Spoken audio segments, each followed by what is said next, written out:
puissant, oh oui, oh notre Dieu, mais tu es grand et puissant. On va chanter encore, oh non, oh tu es grand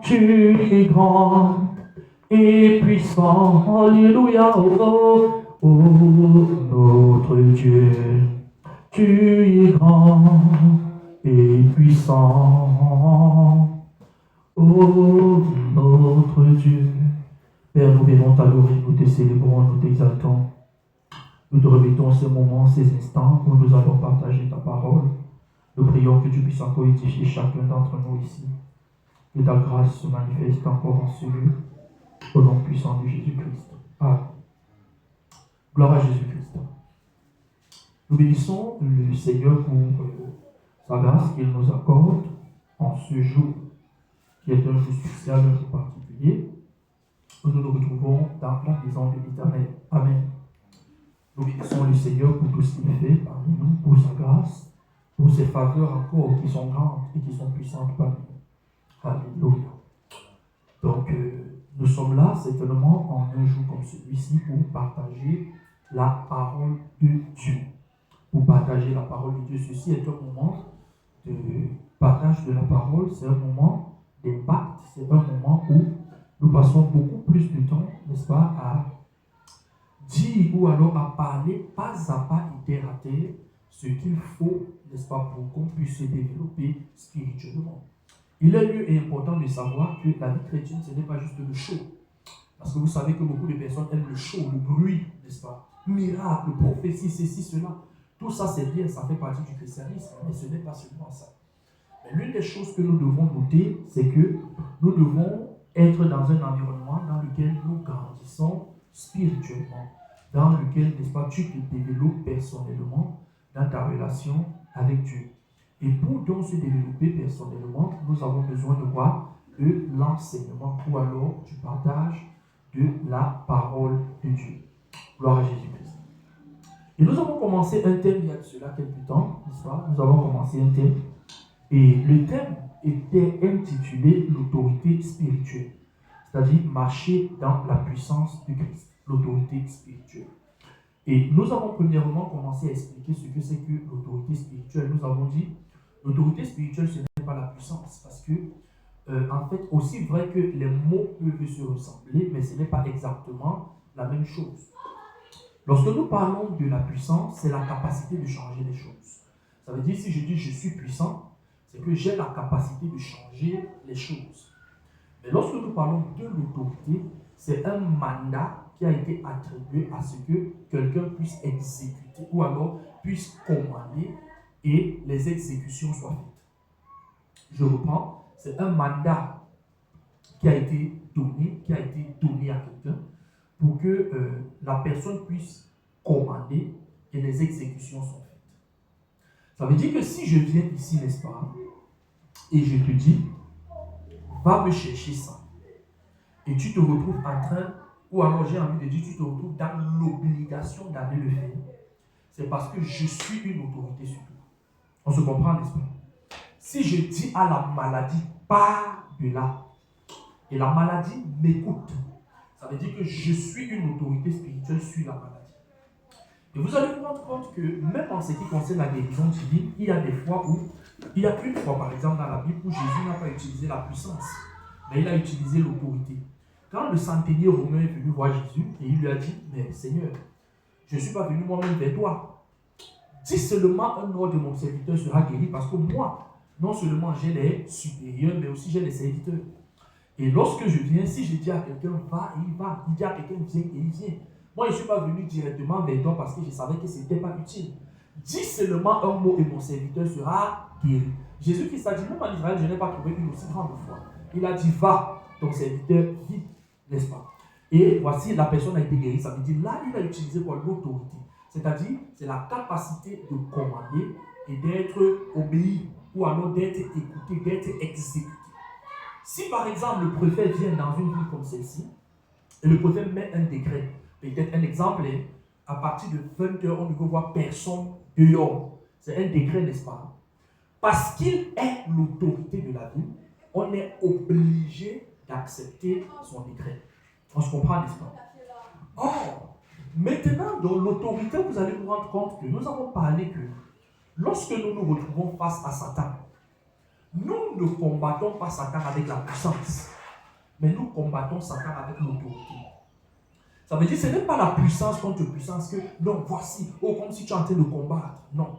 Satan a la puissance, mais nous avons l'autorité.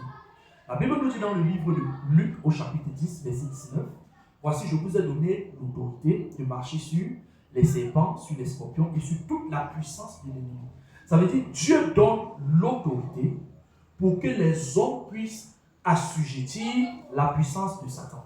Donc Satan vient avec la puissance, mais toi tu viens avec l'autorité. Maintenant, la question qui se pose, c'est comment développer notre autorité spirituelle, parce que nous avons parlé de cela, et nous avons développé cela dans les détails, bien sûr. C'est la question de savoir comment développer l'autorité spirituelle. Comment faire pour développer l'autorité spirituelle? Parce qu'il faudrait noter que dans le christianisme, l'objectif n'est pas seulement de dire au nom de Jésus. Beaucoup de personnes pensent qu'il suffit seulement de dire au nom de Jésus pour que les démons puissent écouter. Non, ce n'est pas vrai, ce n'est pas ça. Jésus-Christ a déjà établi dans le règne spirituel, mais pour que cette autorité se manifeste de façon physique, en ce moment, il y a des choses à faire. Or, pour que maintenant tu puisses vivre en réalité de cette autorité, que tu puisses manifester cette autorité, il y a plusieurs choses qu'il faudrait faire ou alors manifester. Et vous voyez, nous avions pris l'exemple des fils de Séba, qui sont arrivés, quand les gens parlaient aussi, eux, ils ont dit qu'ils parlent. Ils sont aussi venus dire, je t'en conjure au nom de Jésus, puisque Paul prêche. Parle. Mais les démons les ont tabassés. Ça veut dire qu'il ne s'agit pas de dire uniquement au nom de Jésus. Tu peux dire au nom de Jésus, mais les choses ne se passent pas telles que tu penses. Pourquoi? Parce que tu n'as pas l'autorité nécessaire pour dégager la chose. C'est un peu comme si tu peux venir peut-être dans un environnement comme ceci, le préfet écrit son décret, toi aussi tu écris le décret. Je ne sais pas si on se comprend. Le préfet met son décret, toi aussi tu mets le décret. C'est en ce moment qu'on va savoir le décret de qui fonctionne, qui est la véritable autorité ici. Je ne sais pas si on se comprend. Et c'est ça donc alors le piège ou alors la réalité que nous avons. Ça veut dire si le préfet écrit le décret, toi tu n'as pas le mandat, tu n'as pas autorité, soit de contrefaire ou alors j'ai envie de dire de t'opposer au décret du préfet parce qu'il est l'autorité. Et c'est donc ainsi donc, que chaque personne devrait travailler pour développer l'autorité spirituelle afin d'assujettir les puissances de Satan. On se comprend, non? Parce qu'il y a des combats, que tu le veux ou pas, il y a des situations qui sont dans ta vie et où tu as besoin de l'autorité spirituelle pour assujettir les puissances de Satan. Et c'est dans ce cadre, n'est-ce pas, que tu devrais donc travailler. Maintenant, lorsque nous avons parlé environ de quelques éléments qui nous permettent de développer l'autorité spirituelle. La première des choses, nous avons parlé de la sainteté personnelle, la sainteté. Et nous avons vu que dans l'Ancien Testament comme dans le Nouveau Testament, n'est-ce pas, lorsqu'on parle de la sainteté, on est en train de parler du rapprochement de Dieu, de ta relation avec Dieu, de ta consécration avec Dieu, ta consécration.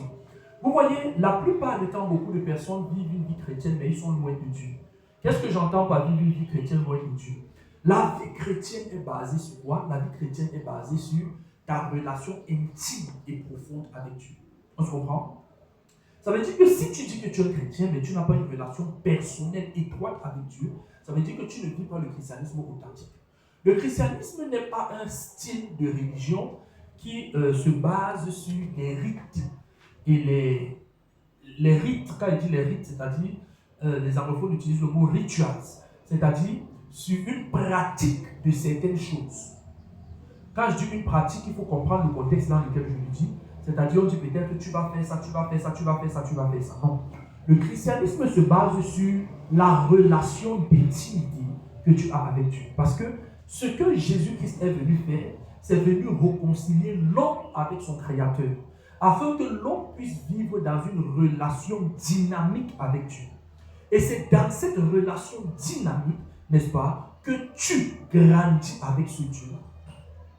Si donc, tu ne développes pas une relation personnelle et dynamique avec Dieu, ça devient un problème. Parce que comment tu penses que tu vas prendre autorité sur Satan alors que tu ne t'es pas ou alors tu n'as pas l'habitude de beaucoup recevoir de Dieu? Et c'est ça le problème que beaucoup de personnes ont. Tu penses que tu vas seulement venir comme ça, tu vas dire au nom de Jésus, je te chasse. Non, ça ne marche pas comme ça.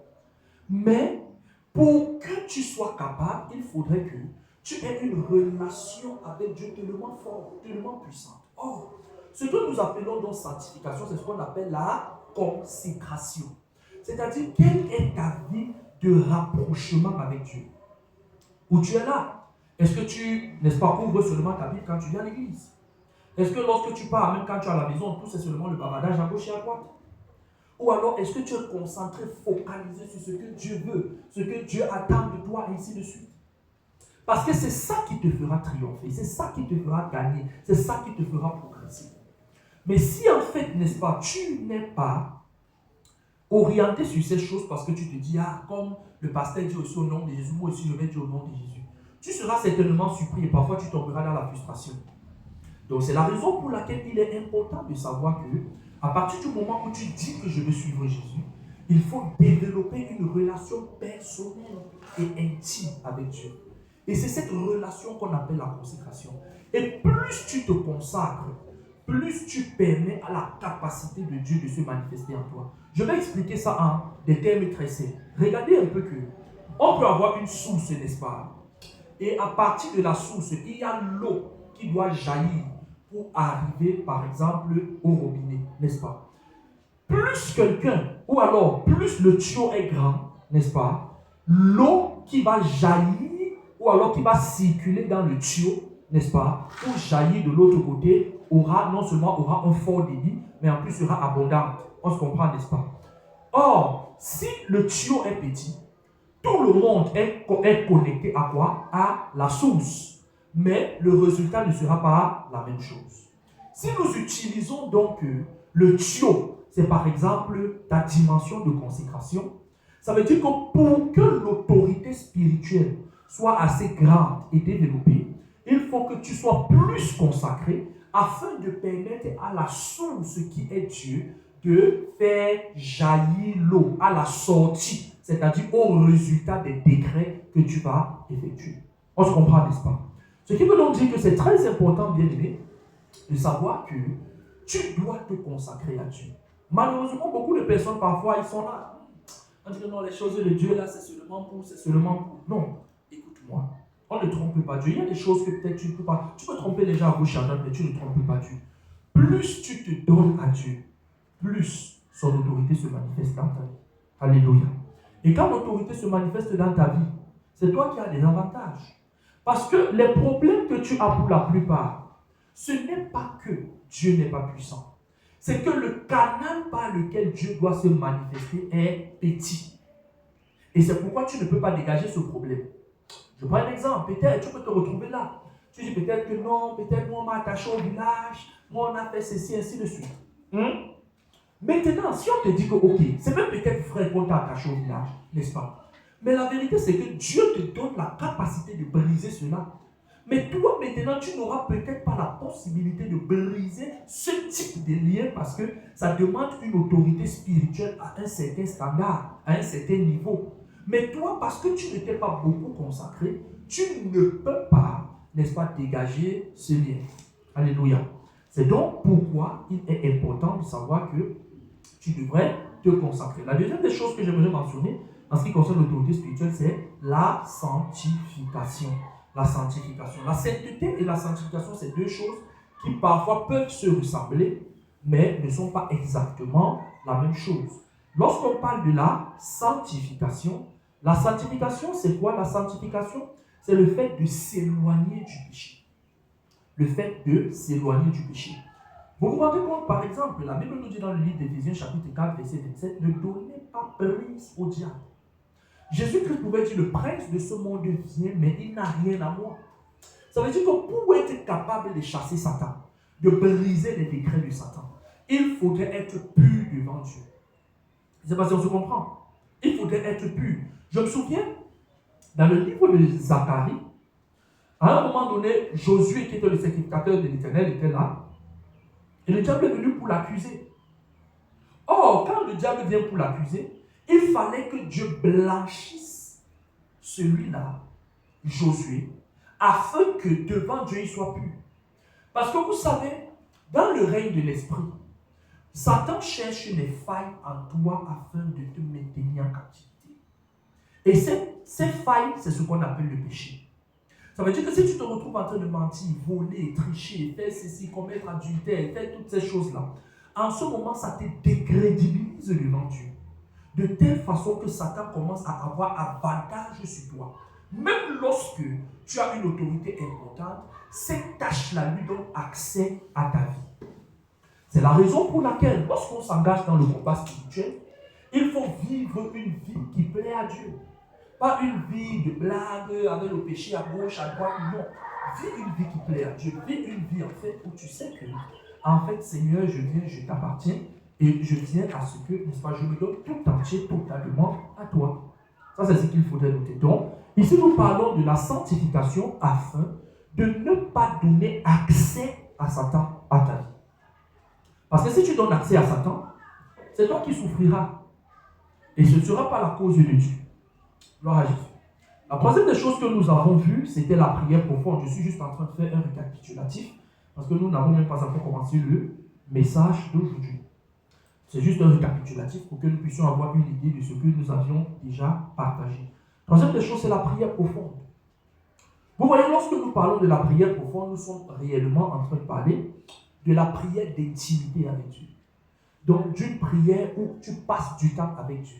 Ce n'est pas la prière où peut-être tu passes toute ta journée et ensuite tu viens dire au nom de Jésus, Amen, Seigneur, garde-moi pendant la nuit. Non, ce n'est pas la prière là. C'est une prière où, n'est-ce pas, tu te donnes totalement à Dieu, n'est-ce pas, dans la prière. Tu persévères dans l'esprit de prière. Et nous voyons que persévérer dans la prière, n'est-ce pas, ça veut dire passer de plus en plus de temps devant Dieu. Par exemple, par jour, combien de temps passes-tu par Dieu, devant Dieu? Tu vas peut-être dire non, moi je suis peut-être je passe même 5 minutes devant Dieu. 5 minutes, c'est déjà quelque chose. Gloire à Dieu parce que tu pries. Mais ce n'est pas encore suffisant. Il faut encore augmenter. Tu vas dire 30 minutes, ça peut être bien pour un, ou alors pour certaines choses, pour certaines circonstances. Mais ce n'est pas encore suffisant. Il faut encore plus de temps. Ça veut dire que plus tu passes de temps dans la prière devant Dieu, plus ton autorité spirituelle augmente. Pourquoi? Parce que c'est devant Dieu, n'est-ce pas, que en fait tu vas développer le flot dans lequel les choses se passent ou alors se manifestent. C'est pourquoi tu as besoin donc de prier constamment. Et nous avons vu plusieurs types de prières vis-à-vis de cela. Il peut y avoir beaucoup, mais nous avons sélectionné quelques-unes, n'est-ce pas? Nous avons parlé par exemple de l'adoration, le temps d'adorer Dieu. Adorer Dieu, adorer Dieu. C'est-à-dire louange et adoration. La louange et l'adoration sont une prière. Ça te permet de te connecter à Dieu, ça te rend sensible à la présence de Dieu. C'est très important. Nous avons parlé de l'intercession, c'est-à-dire prier et veiller pour les autres, prier pour la vie, prier pour ceci, prier pour cela. C'est très important. Beaucoup d'entre nous, parfois, nous avons des problèmes, des difficultés, mais nous ne passons pas suffisamment de temps dans la prière. On dit que non, Dieu va s'occuper. Ou alors on vient, on décharge tout sur le pasteur en disant que le pasteur va prier. Gloire à Dieu parce que le pasteur est là.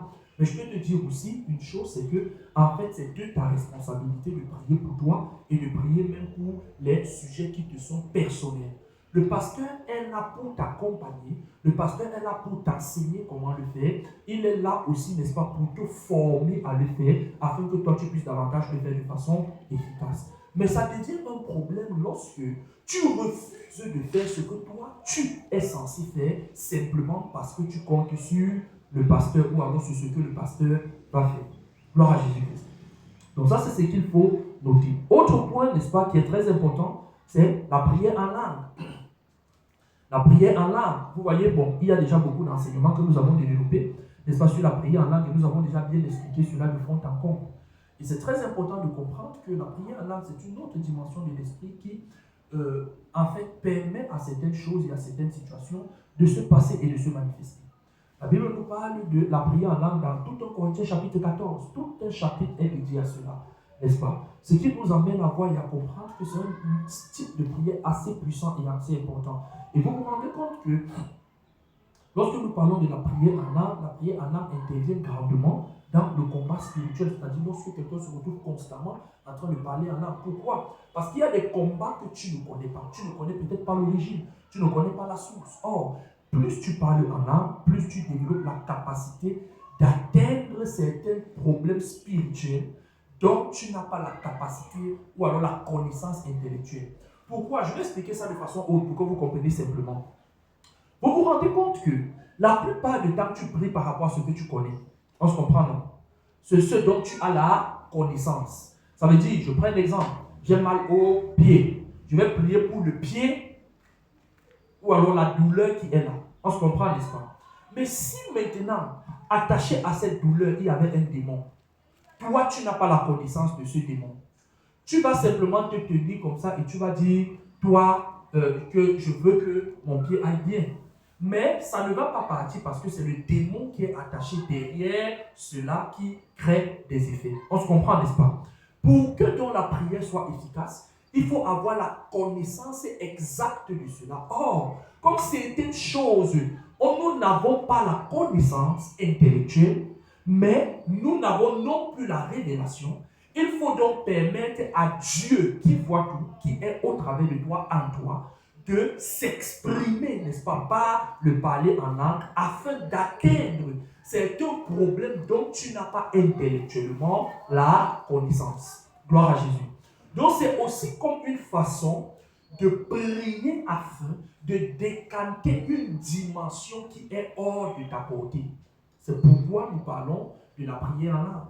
Nous n'avons pas le temps de bien développer ceci là maintenant parce que nous passions juste en expliquant, mais c'est important déjà d'expliquer ceci comme ceci pour que chacun d'entre nous puisse avoir une certaine compréhension vis-à-vis de cela et que ce ne soit pas comme quelque chose d'étrange. Parce que ça ne veut pas dire que ça c'est encore quoi ça? Non, c'est ce que la Bible nous dit. Lorsque nous lisons très bien la Bible, nous allons nous rendre compte de cela. Pourquoi? Parce que c'est un monde de prière qui amène à décanter certaines situations. Maintenant, nous avons aussi l'écoute. La prière n'est pas seulement, n'est-ce pas, pour que Dieu agisse, mais la prière est aussi pour écouter Dieu. C'est un moment de communication, c'est un moment d'intimité, un moment d'échange avec Dieu.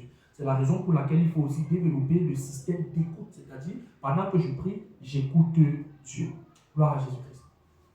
La quatrième des choses que nous avons vues, c'était le jeûne. Lorsque nous parlons du jeûne, le jeûne biblique, c'est la possibilité ou alors le fait de se séparer des aliments ou alors de certaines choses naturelles, n'est-ce pas, pour vaquer à la prière. Par exemple, en ce moment, tu peux peut-être dire, peut-être un exemple, que tous les lundis, disons, du matin, ou alors j'ai envie de dire de minuit jusqu'à 18h, je ne mangerai pas et je serai devant Dieu pour rechercher sa face. Le jeûne permet à un flot spirituel ou alors à la puissance de Dieu de se manifester. Le jeûne permet à l'autorité spirituelle de se développer. Nous avons vu que le jeûne non seulement brise la puissance des désirs de la chair qui affaiblissent l'homme spirituel, c'est-à-dire l'homme spirituel qui est en toi, parfois est affaibli à cause de quoi? Les désirs de la chair. Mais le jeûne donne la capacité d'assujettir ces désirs de la chair. Deuxième des choses, c'est que le jeûne accroît la sensibilité spirituelle. Quand on dit la sensibilité spirituelle, parfois ça peut être même dans la dimension des visions, en fait de connaître, de comprendre, parce qu'on cerne Dieu par l'esprit.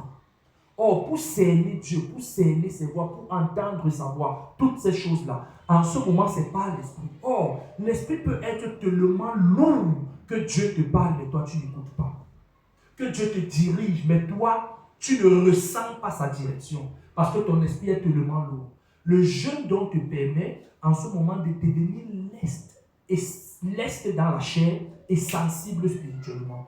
C'est pourquoi une personne, un enfant de Dieu qui connaît là où il va, qui connaît ce qu'il recherche, devrait jeûner régulièrement. Amen. Je dis devrait jeûner régulièrement. Pourquoi? Parce que ça te développe, ça te bâtit. Alléluia. Nous avons aussi vu, n'est-ce pas, le cinquième point qui était la connaissance et la méditation de la parole de Dieu. Souvenez-vous que, en fait, Jésus-Christ a vaincu Satan par quoi? La parole. Satan vient et lui dit, il est écrit, Jésus dit, il est aussi écrit. Pourquoi? Parce que en fait, tu as besoin de connaître la parole de Dieu. Ce n'est pas juste une histoire de dire au nom de Jésus, non. C'est une histoire de quelque chose qui est en toi. Tu dois être imprégné, être chargé de la parole de Dieu afin, n'est-ce pas, d'exécuter les desseins de Dieu. Donc, tu as donc besoin de connaître la parole de Dieu, mais pas seulement une connaissance dans le sens intellectuel. Non, une connaissance spirituelle, une connaissance pratique, une connaissance qui t'amène à expérimenter ce Dieu. Et c'est donc de ça qu'on parle lorsqu'il s'agit de la parole de Dieu. Il ne s'agit pas juste de réciter les versets. Il faudrait que ces versets puissent être en toi. Que la parole demeure en toi, que ça demeure dans ton esprit. Parce que c'est lorsque la parole demeure dans ton esprit que ça produit la vie. Donc c'est la raison pour laquelle en fait il est important pour toi, n'est-ce pas, de développer la parole de Dieu en toi. Gloire à Jésus. Et le dernier point que nous avions vu, c'était l'humilité et la soumission. L'humilité et la soumission. La Bible nous dit, soumettez-vous donc à Dieu, résistez au diable et il fuira loin de vous. Si on parle de la soumission ou alors de l'humilité, la Bible dit par exemple, Dieu résiste aux orgueilleux, mais il fait grâce aux humbles. Ça veut dire, lorsque tu es humble, en ce moment, Dieu t'élève, il élève et il accroît ton autorité spirituelle. Nous avons pris l'exemple de Philippiens chapitre 2, où on dit, ayez en vous les sentiments qui étaient en Jésus-Christ, qui, quoi qu'il était Dieu, il n'a pas regardé son égalité avec Dieu, mais il s'est humilié jusqu'à la mort et jusqu'à la mort de la croix. C'est pourquoi Dieu l'a souverainement élevé et lui a donné le nom au-dessus de tous les noms. Quand on parle du nom là-bas, on parle de l'autorité. Pourquoi est-ce que Jésus-Christ a reçu l'autorité au-dessus de toute autorité? Parce qu'il s'est humilié. Ainsi donc, si tu veux recevoir une grande autorité, il faut apprendre à t'humilier. Commence parfois comprendre que tu n'es rien. Tout ce que tu es, tout ce que tu as, c'est Dieu qui le fait. Or, si tu dis que tu es une grande personne, tu veux crâner, tu veux hausser les épaules, c'est à tort. Dans les principes spirituels, plus tu t'humilies devant Dieu, plus tu meurs en toi-même, plus tu deviens rien devant Dieu, plus tu es élevé. C'est l'une des raisons pour lesquelles Dieu a élevé David. Parce que David était humble. Malgré qu'il était le roi, il dansait devant Dieu, il ne considérait personne d'autre. Jésus, c'est la même chose. Donc, il est donc important pour toi de savoir que tu devrais t'humilier. Tu devrais te soumettre à Dieu, n'est-ce pas? Être sous une couverture spirituelle, par exemple, un pasteur, une communauté, ayant des responsables. Ne viens pas te dire que, car moi, je fais seulement ce que je veux, un ensemble de choses. Non, ce n'est pas ton avantage. Et je peux prendre beaucoup d'exemples comme ça pour que vous compreniez, parce que beaucoup d'entre vous, lorsque vous commencez peut-être la foi chrétienne, on peut vous dire des choses, on peut vous parler, on peut vous enseigner, mais à un moment donné, lorsque l'enseignement commence à porter le fruit, c'est en ce moment que vous vous rebellez. Ce qui n'est pas à votre avantage. Je prends un exemple. Vous venez au départ, vous avez peut-être des souffrances, des difficultés. On prie, oui, ceci. Après, quand vous venez avec les moments d'impact, on prie pour vous, on prophétise, on vous impacte. La grâce qui est peut-être dans la vie du pasteur commence à se manifester dans vos vies. Et vous vous rendez compte que subitement, vous vous retrouvez aussi en train de prier et vous voyez les résultats. Vous priez, vous voyez les résultats. Maintenant, donc, beaucoup de personnes, par ignorance et par orgueil, parce que lorsqu'ils se retrouvent en train de prier et voient les résultats, ils peuvent directement penser que le pasteur n'est plus rien et n'a plus de valeur pour eux. Je peux encore me prendre un autre exemple parallèle. Beaucoup d'entre vous, venez, vous avez des problèmes, des difficultés. On prie. Quand le Seigneur agit, Dieu commence à vous bénir, à vous élever. Et certaines personnes, parce que Dieu commence à t'élever, tu commences à mépriser l'homme de Dieu. Or, ce que vous ignorez, c'est que parfois c'est un petit test. Dieu veut t'envoyer plus haut. Mais tu te dis que non, comme j'ai déjà, comme je suis déjà, oh, moi, on ne va pas me dire ça. Donc avant, on te disait, mais maintenant, on ne te dit pas. Et vous voyez beaucoup de personnes parfois développent une certaine attitude selon laquelle ils viennent même pour demander la prière, mais ils se comportent en grand. Ils ne veulent pas descendre de leur hauteur. Et pour être sincère avec vous, le genre de personne là, moi personnellement, à un moment donné, quand tu fais ce genre de truc, je ne prie pas pour toi. Pas parce que je suis méchant, mais je crois quand même que tu dois au moins respecter la grâce et l'onction qui est là. La Bible dit celui qui honore un prophète à qualité de prophète reçoit une récompense de prophète. Si tu n'honores pas une grâce, cette grâce ne peut pas fonctionner pour toi. Même Jésus a été incapable de faire certains miracles. Pourquoi? Parce que là, il y avait l'incrédulité. Donc, si quelqu'un vient et pense qu'il est trop arrivé, quelque chose, je vais dire, mon frère, pardon. Si tu es trop arrivé, va-t'en. Je n'ai pas de problème avec toi, je n'ai pas de souci avec toi, mais je suis incapable de t'aider dans la mesure où toi, tu ne descends pas. Je ne sais pas si on se comprend. Et c'est ce que nous devons comprendre, bien aimés. Nous devons comprendre ici que lorsque nous parlons de la relation personnelle avec Dieu, on est en train de parler ou alors de l'autorité spirituelle. On est en train de parler des principes qui te permettent davantage de régner et d'avancer avec Dieu. Gloire à Jésus-Christ. Aujourd'hui, j'aimerais que nous puissions beaucoup plus développer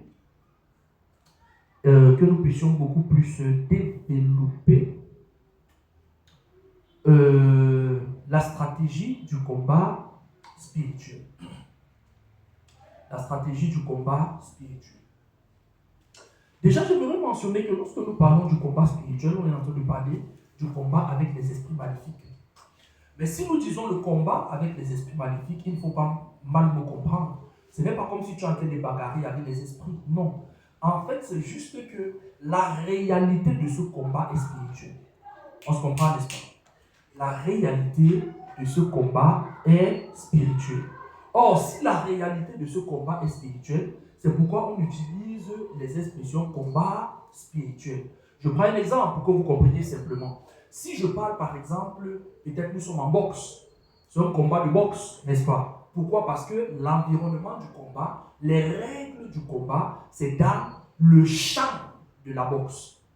Maintenant, si je dis le combat spirituel, c'est parce que l'environnement du combat, les règles du combat, c'est dans le domaine spirituel. Amen. Ce n'est pas comme si tu as en train de bagarrer avec les esprits. Ne me comprenez pas mal, c'est pas ça. C'est juste que, en fait, la réalité du combat, c'est dans le règne spirituel. Ça veut dire que si tu as la victoire dans le règne spirituel, à un moment donné, tu vas voir la manifestation dans le règne physique. Amen. Bon, maintenant, il faudrait noter que lorsque nous parlons du combat spirituel, il y a ce qu'on appelle des puissances qui influencent les vies. Les puissances qui influencent les vies. Je prends un exemple. Vous allez vous rendre compte qu'à chaque fois que nous sommes dans une ville, dans un territoire, il y a une manifestation quelconque. Je reprends. À chaque fois qu'on est dans une ville ou dans un territoire, il y a une manifestation quelconque. Je prendrai l'exemple pour que vous puissiez comprendre facilement. Quand vous venez à Bafang, n'est-ce pas? Si vous demandez à 10 personnes, vous parlez de 5 choses sur la ville de Bafang dans le sens négatif. Beaucoup de gens vont vous parler de presque les mêmes choses. On va par exemple vous dire qu'à Bafang, on ne doit pas beaucoup faire confiance aux gens. C'est bon là-bas? Je ne sais pas si tu as aussi entendu parler de ça. Ou bien c'est moi celle qui invente. Que tu peux faire facilement confiance à quelqu'un et après il te trahit. C'est ce que tout le monde dira. Mais vous allez vous rendre compte que ce n'est pas seulement l'attitude des gens. Parce que si c'était l'attitude des gens, quand un Bafang allait quitter ici et il part ailleurs, n'est-ce pas, il allait se comporter la même chose. Mais ce n'est pas toujours comme ça. Et quand un étranger allait quitter d'ailleurs, il vient s'implanter à Bafang, il n'allait pas aussi vivre les mêmes choses. Mais si on vit cette chose uniquement dans Bafang, ça veut dire qu'il y a certains esprits qui influencent la localité et qui amènent des gens à avoir un certain comportement.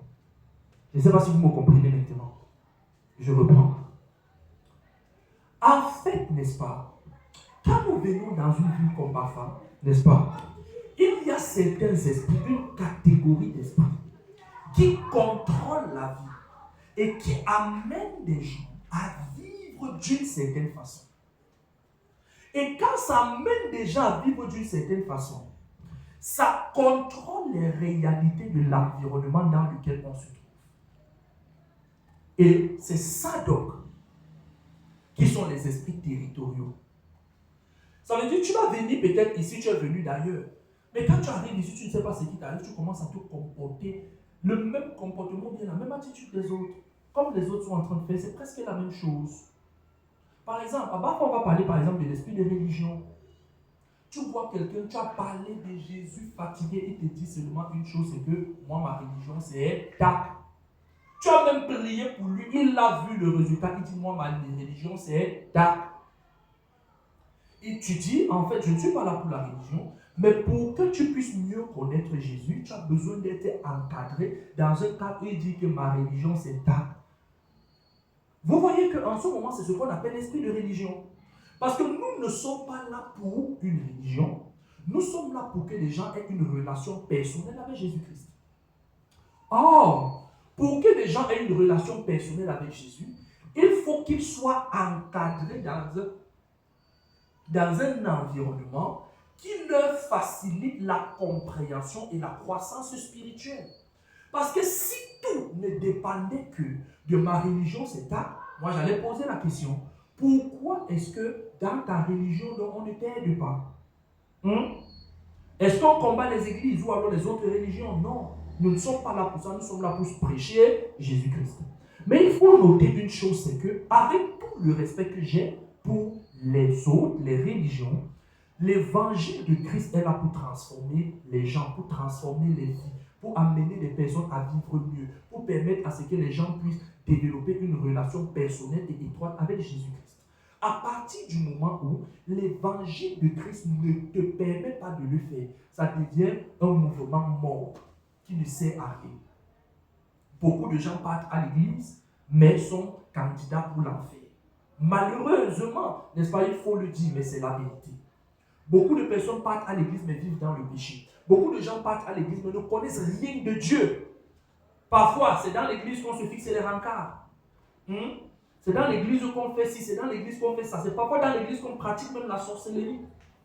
Mais quand tu vas demander à ce genre de personnes de se donner à Jésus, il va dire, je suis de telle religion. Et nous voyons ça réellement ici à Bafang.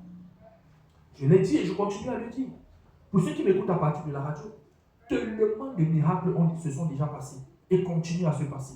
Par exemple, ce lundi, il y a quelqu'un qui nous a appelé. Par exemple, il y a plusieurs personnes qui nous ont appelé. Mais la dernière personne qui m'a appelé, par exemple, pendant l'émission de la radio, je sais qu'il avait un problème de mal de ventre. Et j'ai juste déclaré, dit que pendant que je parle, le mal disparaît. Testez maintenant. Il a testé, il a dit que c'est parti. Oh, il disait que ça faisait longtemps qu'il avait le mal. Il a pris les médicaments, rien. Il a pris ceci, rien. Il a pris les remèdes indigènes, rien. Seulement sur le son de ma voix, il dit que pendant que je parle, ça disparaît. Et c'est parti. Vous voyez? Mais par expérience, beaucoup de personnes qui sont venues comme ça avec le mal, j'ai prié, c'est parti, et le mal est revenu. Et quand ça revient, en fait, pour certains où c'est revenu, ils reviennent encore me voir. Je prie encore, ça passe. Ou alors, je ne sais pas si je dis, ça repart. Il revient encore me voir. Je lui dis, le problème, donc, ce n'est donc pas la prière. Tu as besoin d'être enseigné, tu as besoin d'être encadré afin de. Il faut venir à l'église ici. Il dit, moi, ma religion, c'est ça. Bon, moi, je lui dis donc, alors, bon, ok. Si ta religion est là-bas, pourquoi tu ne pars donc pas voir ton pasteur ou alors ton prêtre pour qu'il prie pour toi?